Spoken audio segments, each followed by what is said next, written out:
లేపేస్తారండి. హ్మ్. హ్మ్. చచ్చిపోతాడు అంతే వాడు. హ్మ్. ఎవడేసేస్తాడో కూడా తెలియదు. అవును. తెలుసు వాళ్ళకి ఎక్కడ జరుగుతుందో. హ్మ్. మూసుకు కూర్చుంటారు వాళ్ళు. హ్మ్. చేయాల్సింది పోలీసులు. పోలీసుల్లో కూడా 100కి 30-40 మందికి తెలుసు ఎవడు కింగ్ పిన్స్ అని. హ్మ్. కానీ వెళ్తే ప్రాణాంతకమైనటువంటి పరిస్థితి. హ్మ్.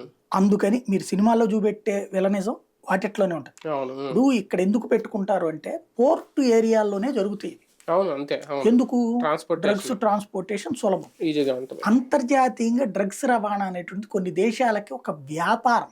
హ్మ్. బ్రెజిల్ కావచ్చు, ఆఫ్ఘనిస్తాన్ కావచ్చు, ఆఫ్రికన్ కంట్రీస్‌లో వాళ్ళకి డ్రగ్స్ వ్యాపారం అనేటువంటి పెద్ద ఇష్యూ కాదు. హ్మ్. అట్లాంటి దేశాల నుంచి వీళ్ళేం చేస్తున్నారు ఇప్పుడు మనోళ్ళు?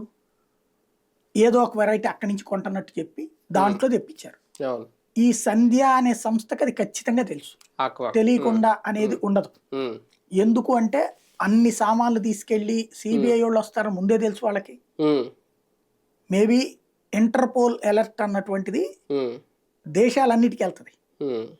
దేశాలన్నిటికీ వెళ్ళగానే ఈ డ్రగ్స్ మాఫియా వాళ్ళకి అది తెలిసిపోతుంది.